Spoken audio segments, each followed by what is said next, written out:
Hello everyone and welcome to another exciting Beyond All Reason game recap.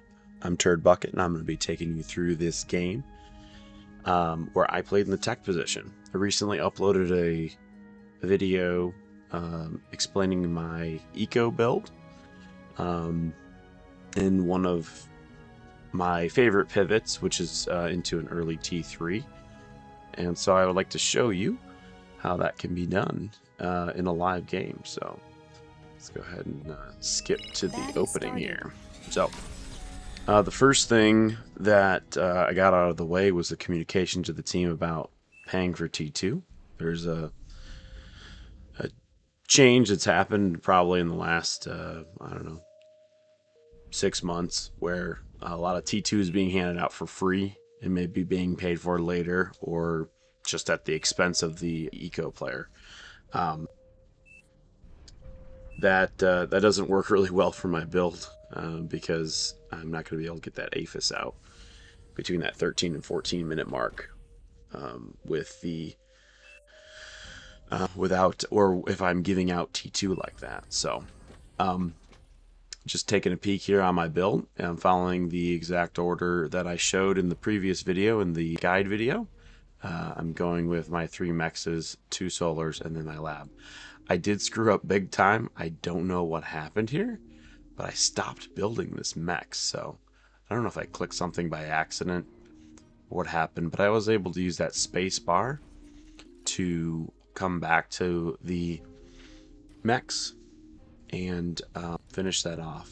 So it did screw me up a little bit in the very beginning here, but I was able to recover with that space bar shortcut, which is really nice in a pinch when you've got a complete build order figured out like this, and you need to switch to build or put something ahead of the current build order that you have.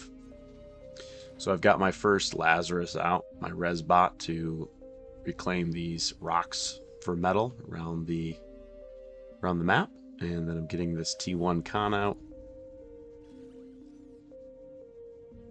And that is going to help build that next Lazarus, which is going to reclaim these rocks here, and as well as the rocks in the canyon here.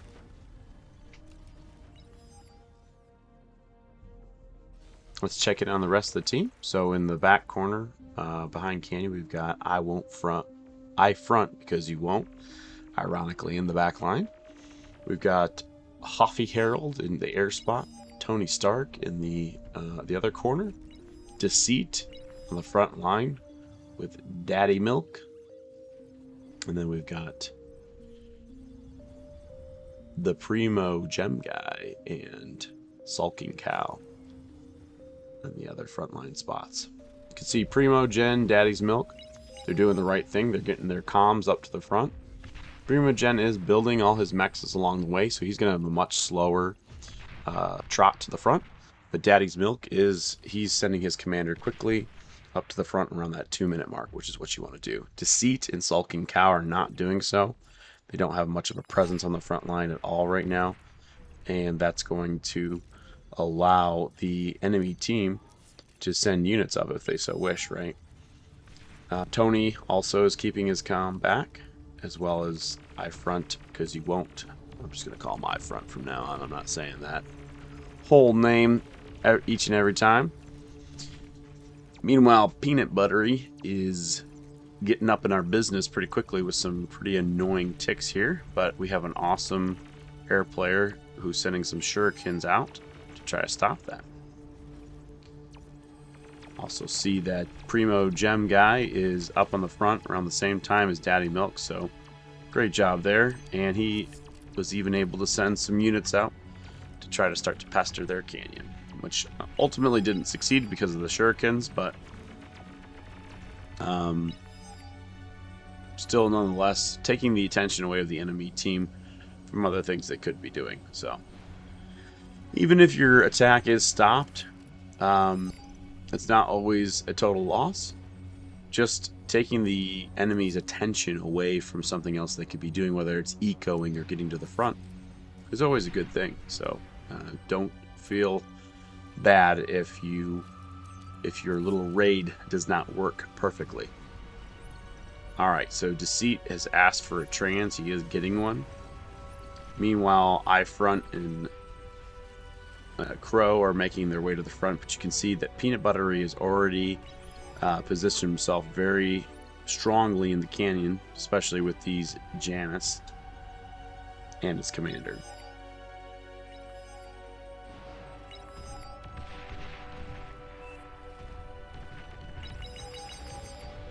And you can see that with that commander being up this far,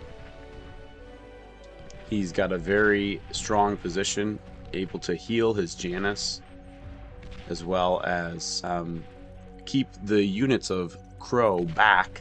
He's not able to send them up as close as he'd like, because they'll just get degunned. And now he's building an LLT in a very strong position where he's going to be able to shoot any units coming from either side around this little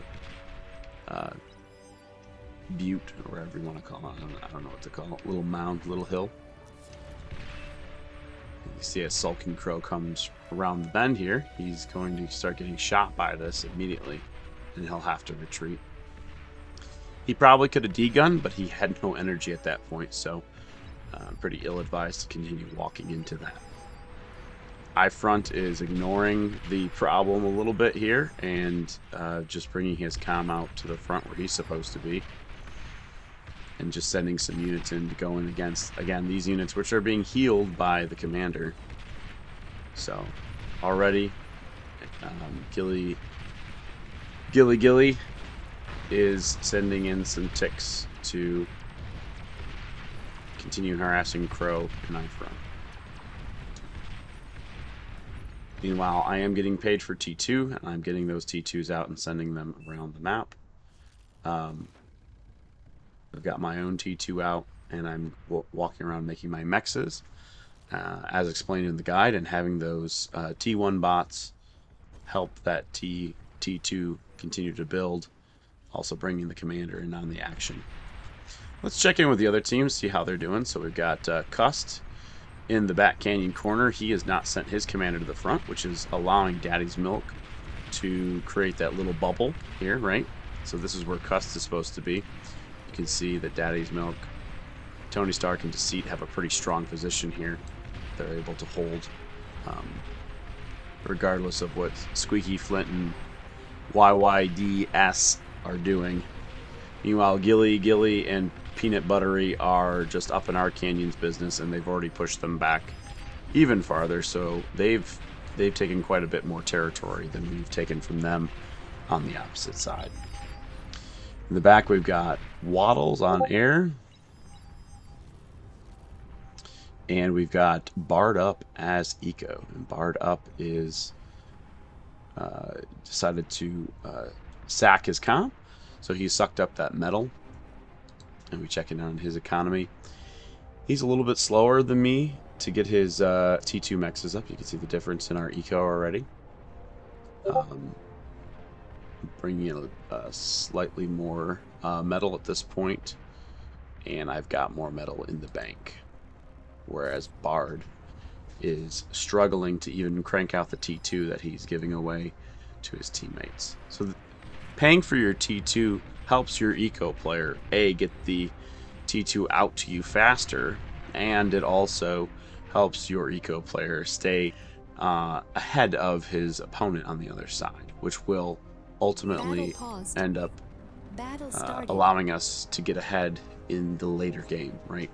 You can possibly win the game early on if you get that early T2, but if you're not paying for it, and we can see on the other side that most of the team is throwing their metal into units, so they should be winning. It's not that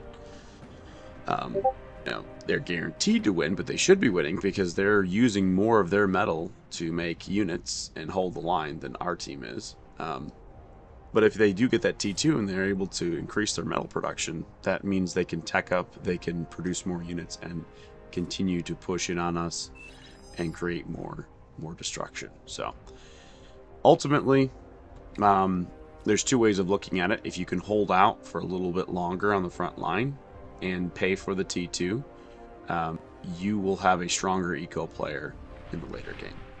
You can see that Gilly's base is pretty well set up here. He's got his windmills spread out. Looks like he used the Shift Alt Z function to spread them out a little bit. And he's also opted to build his lab up on the front, which is helping to get units much faster. Now you can also see that Peanut Buttery has greeded out quite a bit here, and he has gone T2 up on the front here.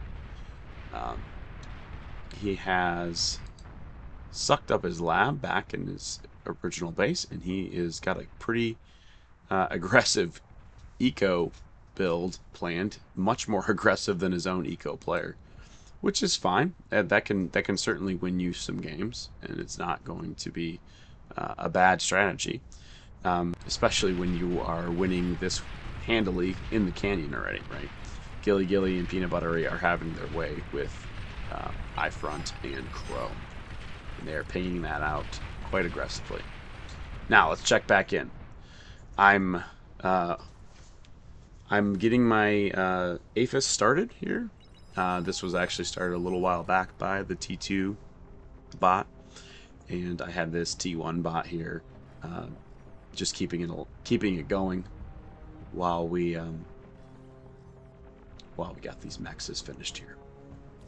So let's check in. Bard's got 22 metal coming in. I've got 41 now, and I've got quite a bit of metal in the bank. So I'm able to continue building the T2 for my team, as well as continue to build this AFUS for myself. So I'm able to provide for the team and for my own eco, which ultimately is going to help our team in the long run. All right, let's check in on our front line again. So Deceit, Tony, and Daddy's Milk, they've lost their forward position. They're back to really the halfway point here. Primo guy has decided he's going to just kind of pork up a little bit. He's not making any troops. He's just kind of pounding YYDS from afar. And Gilly and Peanut Buttery are just focusing on killing Canyon. They're not really even interested on what's going on to the left of their front here. So Squeaky Flint and YYDS seem content to stay where they're at, as well as Cust. Cust is just building up himself a little bit of a pork defense here, as well as Squeaky Flint.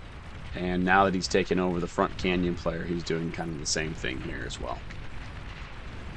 Alright, we are at the 12-minute mark. This AFUS will be coming together very shortly now. Like we said, it looks pretty dismal. At first, you think 12 minutes, it's never going to get done anytime soon. But the reality is that once these construction turrets are up and going, it's going to be a piece of cake. It's going to crank this thing out very quickly. Alright, let's check back in on our front one more time. So now Gilly's decided to build his T2 lab on the front as well. He is not swimming in metal, but he is able to reclaim this lab if he wants to try to get enough metal to do that. He's currently not doing that. He's just going to use what he has, which is fine. You can use that metal up. You can use all of it up to the point where you've got nothing coming in, really. You've got a zero in your tank, and that's fine. That's really a more efficient use of your resources, and you can see that at the end of the game. You can get that award by not spending your time stockpiling your metal, and instead using it every last ounce to produce units and produce structures, defenses. YYDS is doing the same thing and building his Tech 2 lab on the front here. Squeaky Flint staying T1 for right now, as well as Cust in the canyon. And let's check in. So my opponent on the other side on Eco, he has got his fusion up, and he's building a couple of energy converters. We're now at the 14-minute mark. Let's check in on that AFUS. So Bit of a slow one for me on this one. I think wind definitely was not in my favor, and so I was not able to build this AFUS as quickly as I wanted to. You can see here we are at the 14-minute mark, past the 14-minute mark, and it's still not done, which is not my ideal build time for the AFUS, but with the energy issues that I was having, I was okay with it. And it looks like we're going to get it done just before the 15-minute mark, which again is about a minute after I'd like to have it done. But it's still going to be, I believe, the first AFUS on the field. Yep, my counterpart on the other side has not even started. Doesn't look like anyone else has started an AFUS yet. And it's down. So at the 15-minute mark, I'm starting to make those energy converters. And we're going to quickly switch over to making that T3 lab. And it's going to be pretty timely because our canyon is struggling at the moment. I think we've lost both commanders at this point, so there's nothing really stopping these T2 units from coming in and just ravaging Crow and iFront. And he's even got some tachyons in there, which are going to be pretty devastating to any unit, really. Okay, so we've got 6 down, and we are going to send that T2 bot over to build that T3 lab at the 1548 mark. Again, lots of pings in the canyon. They're very concerned about these bowls, these tachyon, these starlights. And Peanut Butter is still just, his commander's just chilling in the canyon. No respect at all for our team at this point. So after we finish up the last of the E-converters, we go ahead and slide that conversion slider down as far as it can go so we can try to pull as much metal out of the energy we're producing. My commander is going to continue to build these windmills, kind of a little barrier around the more dangerous E-converters and AFUS. And that'll also give me more energy to power up that E-converter. So our first T1 unit is out on the field at the 1640 mark, and that is going to have to go directly into Canyon to try to help with the brewing problem over there. So we do have some great shurikens that have been able to stop the initial attack, especially these ticks. These ticks were in on these E-converters, and they did not get that. If that had exploded, would have taken out pretty much all of Crow's base, and it would have been a much quicker end to the game. Peanut Butter is coming in with his spiders and bowls, and again his comm is very aggressive here, just right up in there, protecting those units and healing them as they are being attacked. And here come the Marauders. Now, I just had some really bad micro here. I was trying to get my Marauders lined up, and unfortunately this one just went rogue and was going to go around the little mountain here instead of lining up back here the way I wanted them to. And then I also realized that I made a mistake in not positioning more of them here. I meant to try to pinch Peanut Buttery this way, but I should have left some here to repel the attack of the bulls here. But in any case, I am able to bring those in, dodge that D-gun, pop his commander, and takes out all of his units, except for these 2 bulls that were kind of leading the charge up here. Gilly notices I have T3 now. It's the 1820 mark, and his eco guy is a little AFK. Just kind of sim-sinning back here with his first AFUS, which is fine. He's trying to build up a huge eco so he can crank out Thors and Titans and bigger units. But now I have on the field 9 Marauders, which at this point are going to do quite a bit of damage, right? They're going to be able to do quite a bit of work against these T2 because they're fast. That's their main purpose, is how fast they are. So I take these 9, and I'm going to send them to the middle of the map. I noticed there's a huge attack on Tony and Daddy Milk, and they seem to be repelling it very well, which is great, because if Cust and YYDS and Squeaky Flint have sent all their units in to attack Tony and Daddy, then they're not going to have anything to defend themselves. So taking advantage of this, I'm going to bring my Marauders over to this side of the map, and we're going to try to get a little run by to get into the back of their bases. Meanwhile, Primo Gen guy is having a tough time. Gilly Gilly is going all in to try to attack him, and he's doing a pretty good job so far, unfortunately. I do notice it, and it looks like I'm gonna send a few Marauders up there to try to stop him. Meanwhile, my Marauders up on the front here are moving along past the troops. I don't want to come in direct contact with any troops, even if they are T1, because Marauders aren't particularly strong. They're really just a fast attack unit that has a fast fire rate as well. They don't do a lot of damage per second. Obviously, they do more because they are T3, but their main purpose is a quick raid. You're just trying to get in quickly, explode a few things, and continue to move. You don't want to sit there and just allow them to shoot at buildings and troops, right? Because they don't have a lot of armor.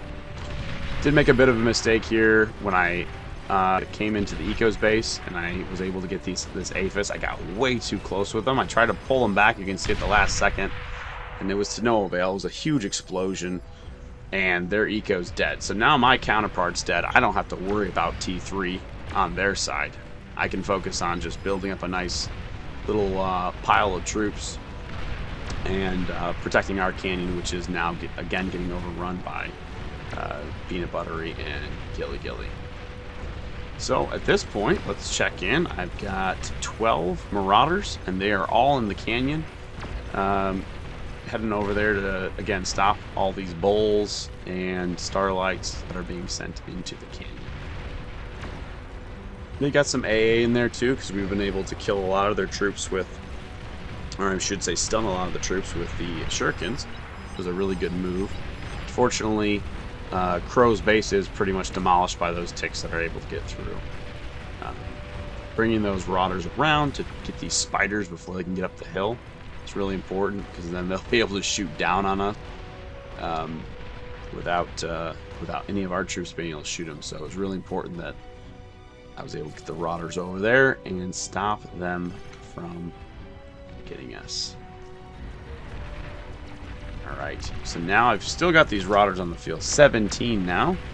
I pretty much destroyed everything they had in the canyon, and it's time to go for another run. So this time I decided to go into the canyon because at this point I knew there would be a huge pile of troops in front of Squeaky Flint. I had destroyed his base, and they'd known I'd come through here, so they were going to do everything they could to try to stop another attack through that lane. So imagine that Cust would still have troops in his canyon, but it would be fewer troops because he was going to be assisting Squeaky Flint and trying to hold this line as Daddy Milk and Tony Stark continued to pressure him. So I call for aid. Tony brings in his Tiger tanks to kind of lead the charge here. And Cust has his comm, which blows pretty quickly from my Marauders. Those Marauders are walking past this dangerous advanced geothermal. I don't know if we actually get it or not. I don't think we do, which is probably a good thing, because I would have likely have lost all my Marauders to that attack, or to that explosion. So kind of glad that didn't explode. And again, we're taking our tanks and our Marauders and we're spreading them out, right? We spread them out in a nice wide line, and we're just combing through their bases here. At this point now, we've destroyed their canyon. They know we have a lot of T3. They have a pretty big push. Daddy Milk has his own T3 out. We got 2 players with T3. as of right now, they have nobody.